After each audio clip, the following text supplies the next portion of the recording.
Srikanth Tatavarti. You watching Srikanth Ideal Chemistry. In this video, we are discussing about enthalpy.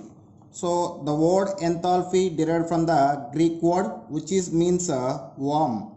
What is warm? So the word enthalpy derived from Greek word means to warm. Okay, and if you see the definition of enthalpy, so when you go for the definition of enthalpy, the amount of heat absorbed or evolved by a system at constant pressure and volume is known as a enthalpy, or the sum of internal energy and a product of pressure and volume of the system is also called as a enthalpy.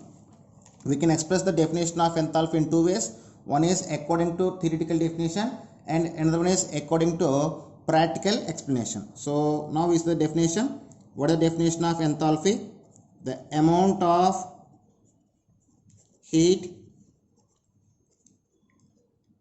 absorbed or evolved, the amount of heat absorbed or evolved by a system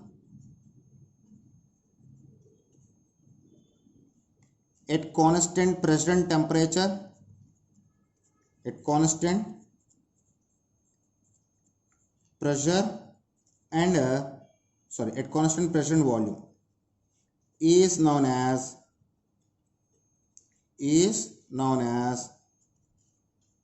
enthalpy. So we can express the same definition in different way. So enthalpy is the sum of the internal energy and product of pressure and volume of the system is called as enthalpy. It is a sum of internal energy and the product of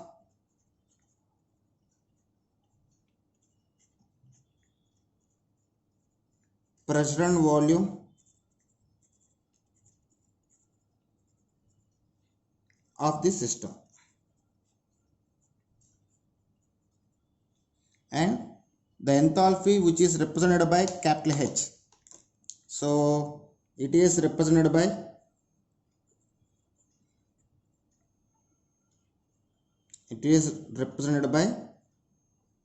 capital H, and enthalpy is a state function and it is an extensive property. It is a state function and an extensive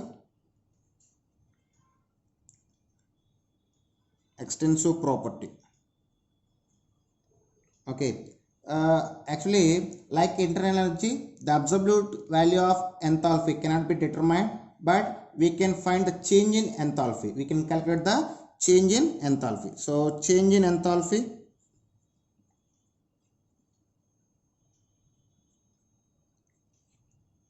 delta H is equal to total sum of the enthalpy of products minus total enthalpy of reactants.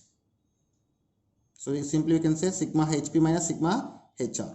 So here HP means enthalpy of products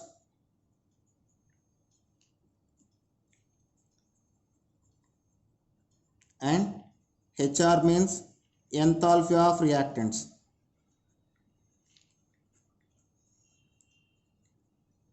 Enthalpy of reactants. So here we can here we have one relation between enthalpy, change in enthalpy, and change in internal energy. So now we are discussing about relation between change in enthalpy and change in internal energy. Relation between delta H and delta U. So according to definition of enthalpy, according to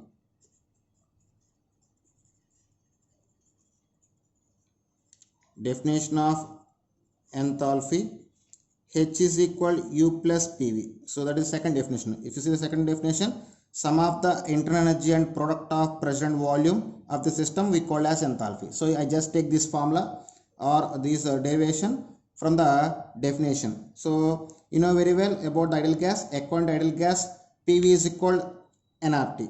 According to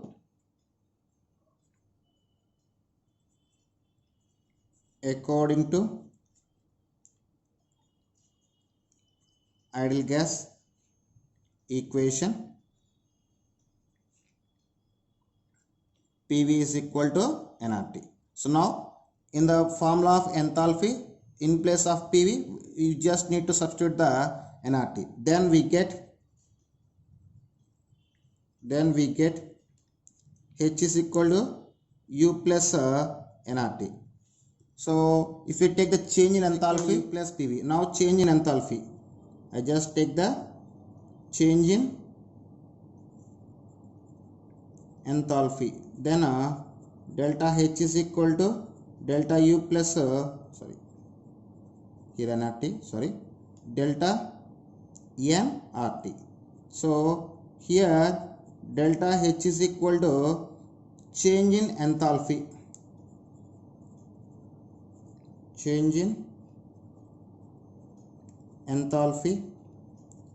at a constant pressure.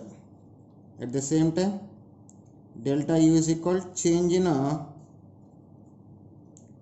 internal energy at constant volume, and delta N is equal total number of moles of gaseous products. I mean here delta N means NP minus NR.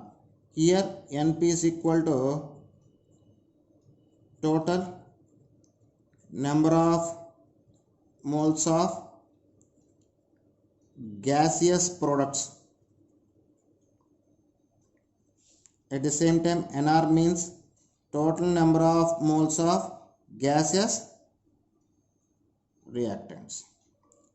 And at the same time, here capital R means a gas constant or a universal gas constant. At the same time, T means a temperature in kelvins.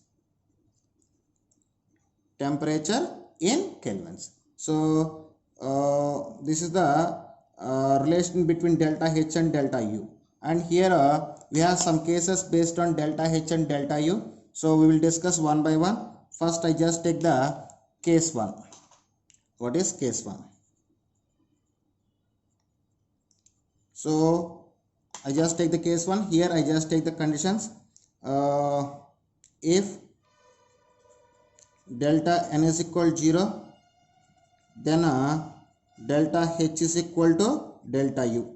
So here I just take one example for this category. That is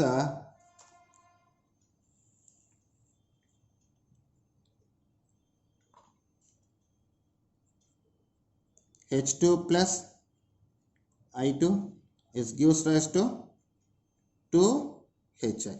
So from this reaction, I just find the delta N. Delta N means NP minus NR. Here NP means number of moles of gaseous products. Here only we have one product and that is present in gas state. So here NP is equal to, and NR. Here we have two reactants and two reactants are present in the gas state. So number of moles of gaseous reactants 1 plus 1.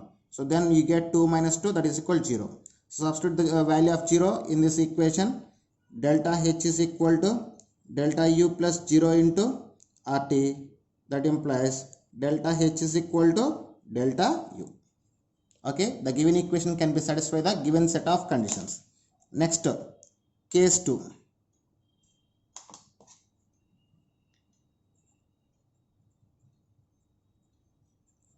Next one, case 2. So here in this case, I just take the if delta N is positive, then delta H more than delta U.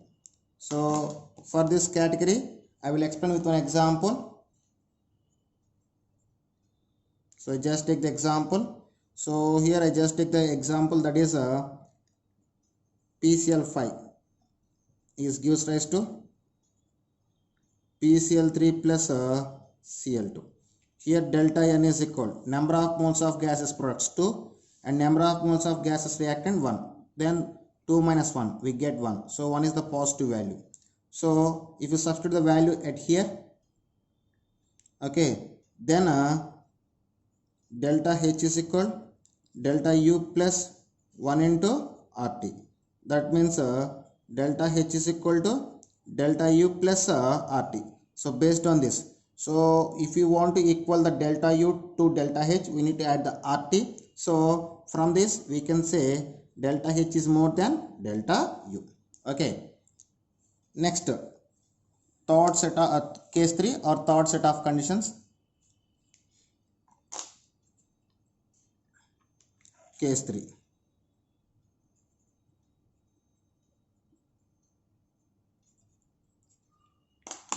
In case 3, if delta N is negative, then delta H less than delta U.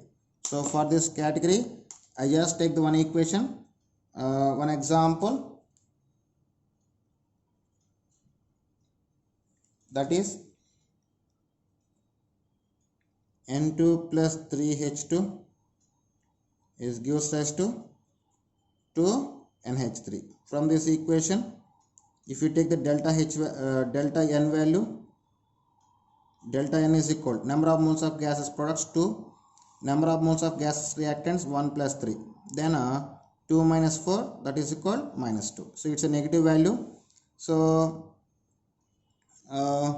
if you substitute the minus 2 in this equation, then we get delta H is equal delta U minus 2 RT. So based on this we can say delta H is less than delta U. So they are the three cases which can be explained the relation between delta H and delta U. Okay. So this is about enthalpy. Okay students, if you like my concept, please subscribe to my channel. Please like and share my videos. Thank you.